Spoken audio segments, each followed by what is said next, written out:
Hi guys, Random here, back with a bit more World of Warships. I thought today we could have a look at the submarines, and you can then decide whether or not it's worth going on the epic grind that is required to try and unlock the last one, the killer whale.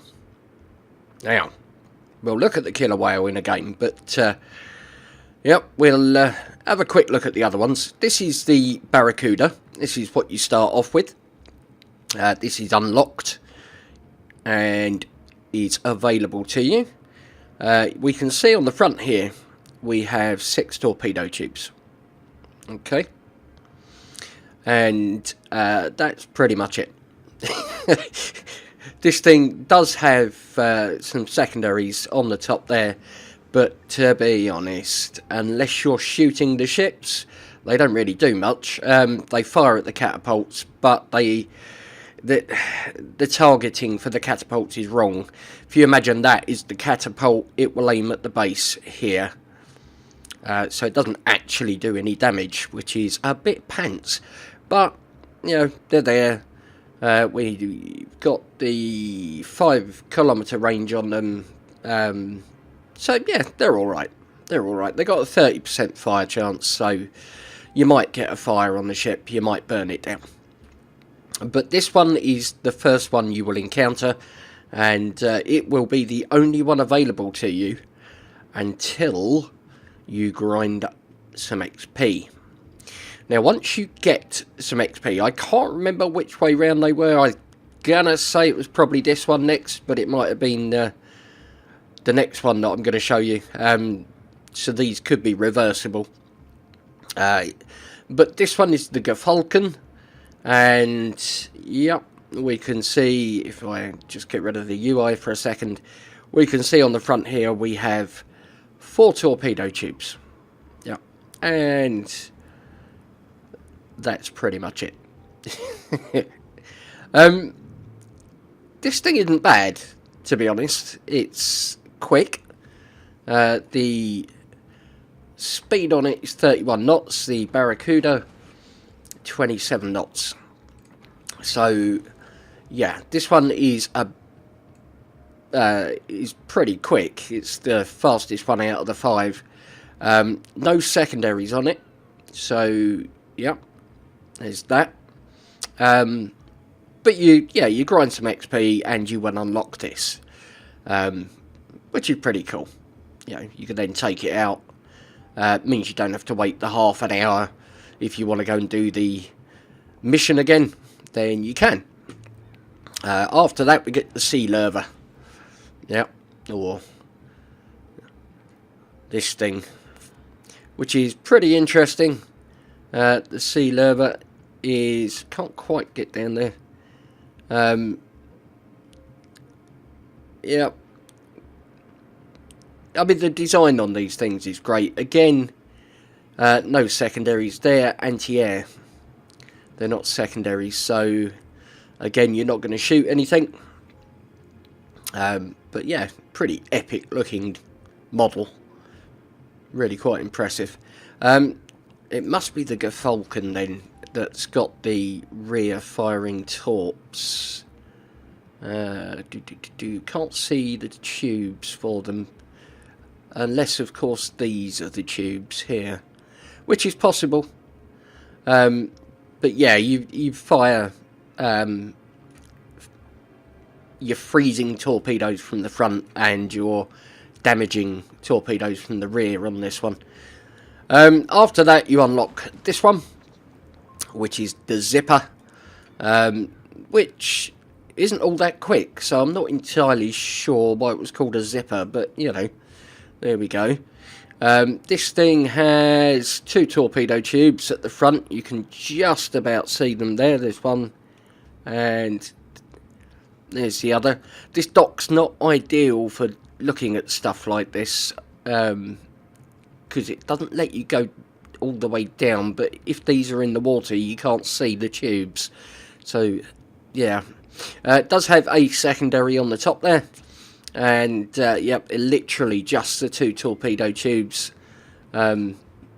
Not a bad submarine, because the oxygen recharges really, really quickly. You can't stay under for as long as the first 3 submarines, but you only need to surface for about 5 seconds to completely refill with oxygen and then go back under. So it means you're pretty stealthy in this thing. Pretty stealthy. It's got the lowest detectability at 4 kilometers, and yeah, periscope depth is 2 kilometers on this, so you are pretty sneaky in this little thing.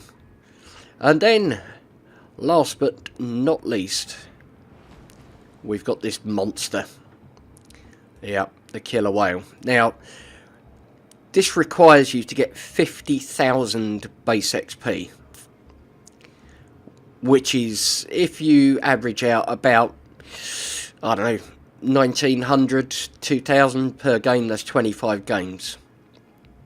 25 rinse and repeat games. It's a grind. It really is. You do start to feel it. I got to about 40,000 and I was ready to give up. I was like, do I really want this? And determination and the fact I wanted to get a video out of it kept me going. So, the killer whale. Right. Okay, you can see it's got kind of funky propulsion there, you know.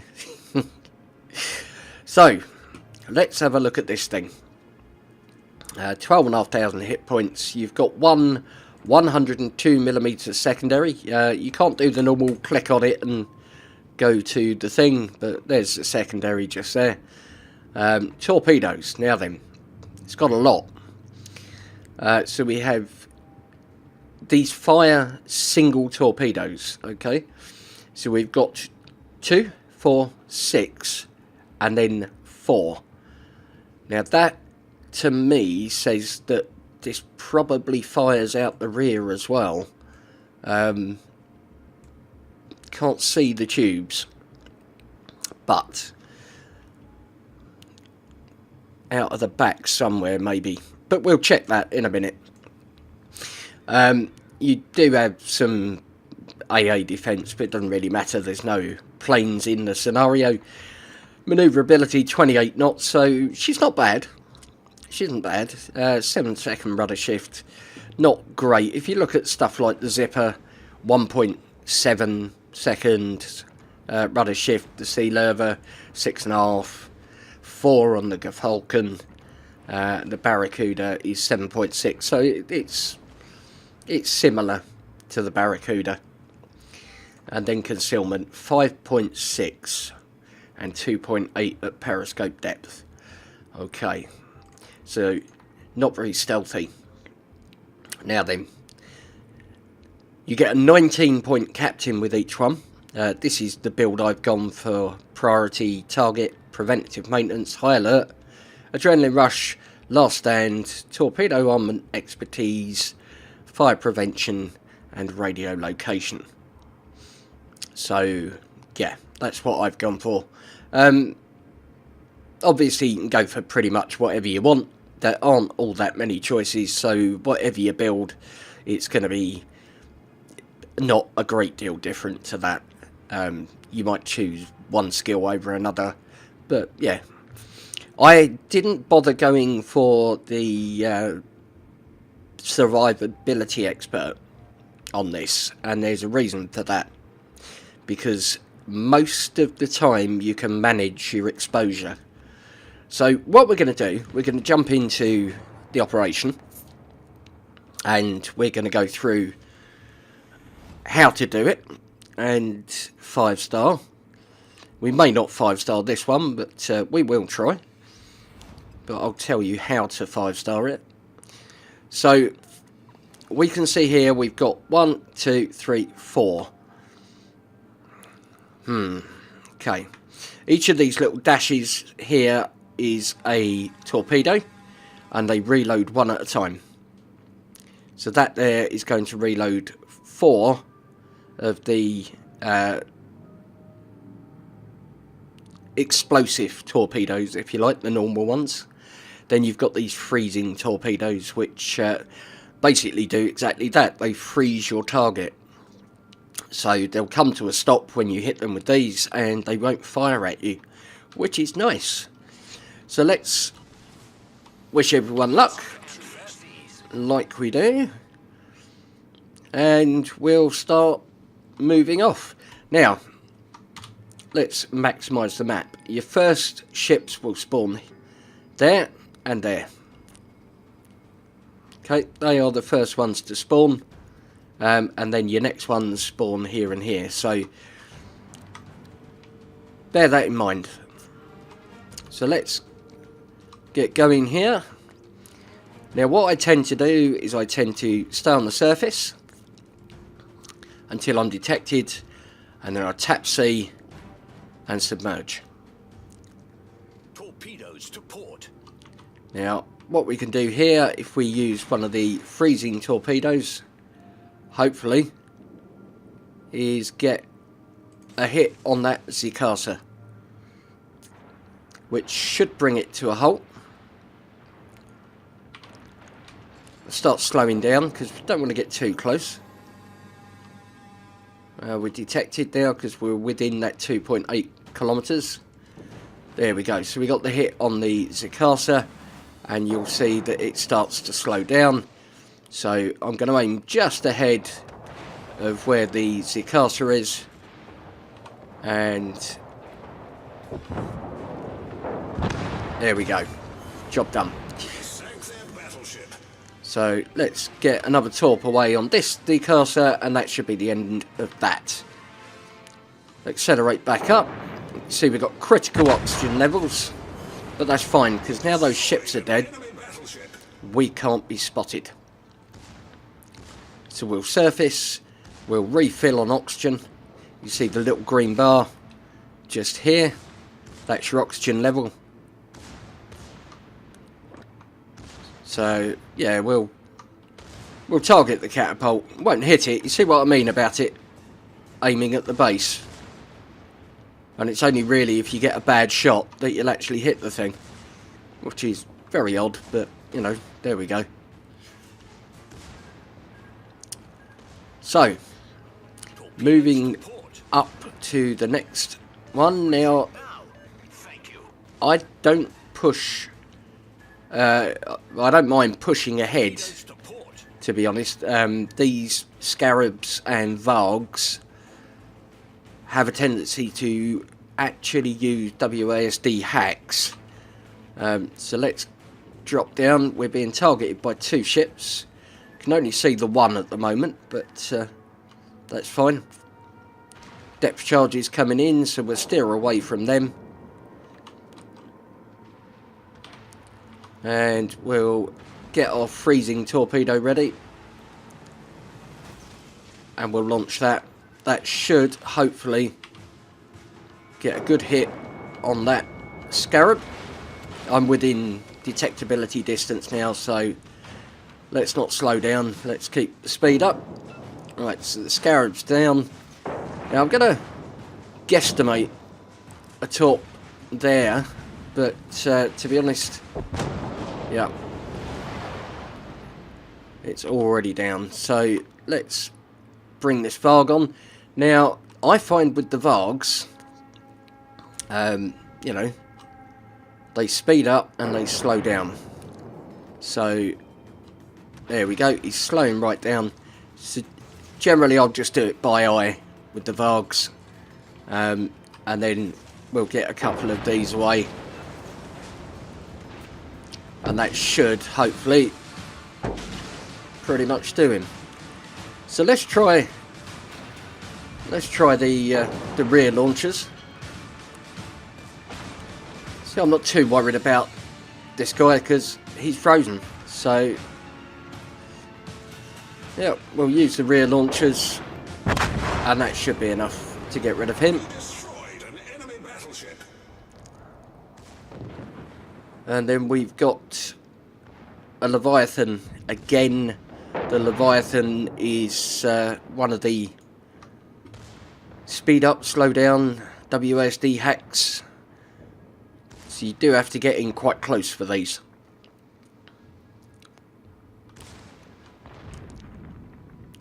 So yeah, it's nice having the rear launch torpedoes as well. So you've got both your freezing ones and your normal damage ones. And then we've got the ones at the front as well. So there's the Leviathan.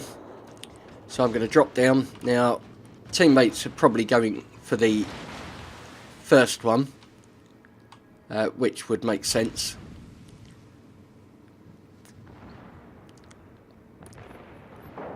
So I'm going to launch a freezing torpedo, which hopefully will make contact with this chap.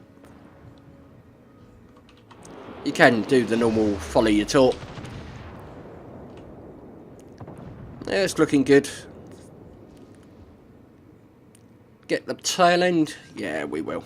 Lovely. So now he's slowed down because his engine's knocked out. So we will launch these just ahead. And they should be enough to get rid of him.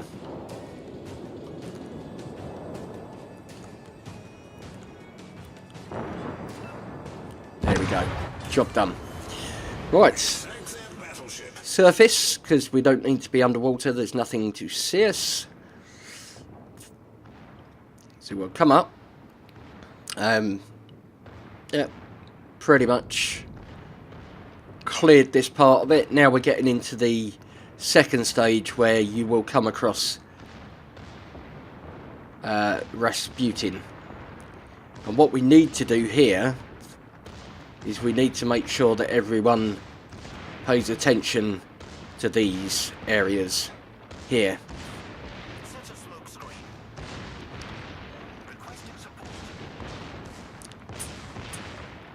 Because that's where your other towers are. Now we've spotted 11 at the moment. There's one here that this guy will spot as he comes round. So that's not too bad. But we're going to go straight up if we can, because we need to spot those towers. Right, with any luck that Barracuda will hit that octopus.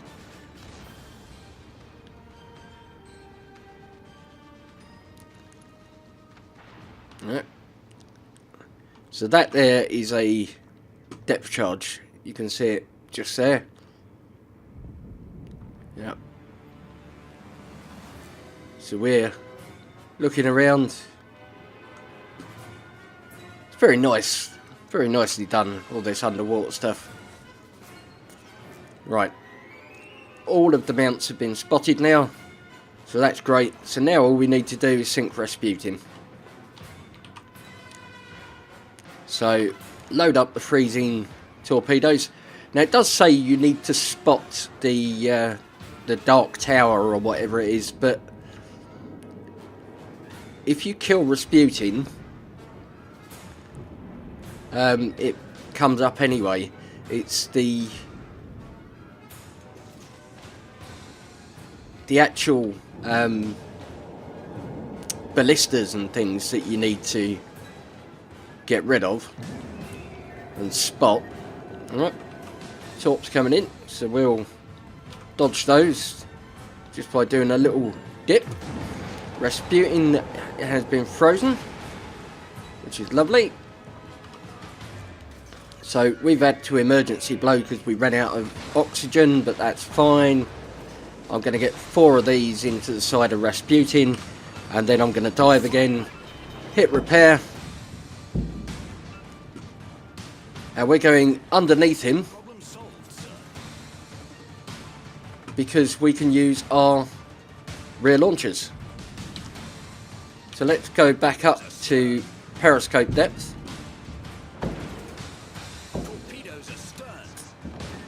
Oh, no, let's stay down. Got torps coming. There we go. Right, Rasputin's down. We'll turn around. You see the castle will be spotted automatically. So there we go. That's how you 5-star it. So yeah, for your first star you get the Type 3 Halloween and the Elena symbol. You get the Halloween camo for your second star, and then for each of the third, fourth and fifth you get a Halloween container. If you've completed the Royal Navy thing, it will tell you you've got some points there. You get 20 for each of the stars. And then we have the end screen here. So yeah, 358,641 damage, 16 torp hits, 3 incapacitations, 5 boats sunk, 2 fires, 16 floods, so 3 secondary hits and 1 spotted ribbon, 194,775 credits, 5,530 XP, 305 free XP, and there we are, top of the tree there. Yeah, that's quite good. 2409 on base XP. That's pretty good.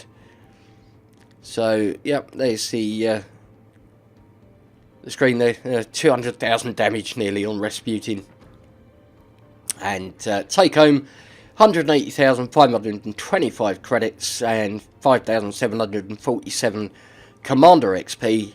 Because they're a 19-point commander, that gets converted straight into elite commander XP and added there. So yeah, you don't need any more points on your commanders, so it just puts them straight into that. So Killer Whale, let's just choose a different port here. Let's go to ocean. There we go. There she is. Look, that's better, and it looks more like a submarine then. Yeah, this thing is, I think, worth the grind. I'm not disappointed. That was my first game in her. And I'm going to say it's worth getting. It really is. I mean, the fact these operations are usually immensely profitable, if you finish them successfully, you can grind credits, you can grind captain XP as well. The ship XP, I'm not entirely sure what happens to the ship XP at the end of it. It might get converted into free XP perhaps, which will be lovely, because I've got, sort of 10,000 on that one. I've got 30,000 there, 32,000 there, 25,000 there. So yeah, if we can convert that into free XP, I'll be a very happy random. I will, yes. The Killer Whale, that long grind, well, it's up to you whether or not you want to do it, but if you enjoy the submarines, I think you will definitely enjoy this one. More torpedoes, and you've got the ability to fire out both ends of the ship, so you can sail underneath and then attack them again as you pass. Nice. Hope you're enjoying the Terror of the Deep operation. I am. Maybe not for a little while now. I might do something else for a bit, but yeah, I'll definitely come back and grind some more captain XP and stuff, because why wouldn't you? Anyway, I think that's quite enough from me for now. So you know what I'll do, guys. If you enjoyed the video, give the old like button a tickle. If you're new to the channel, why not subscribe? And yeah, let me know your thoughts about the operation and your favourite sub down in the comments. Anyway, I think it's Captain Random signing off. Take care, and I'll see you again in the next one.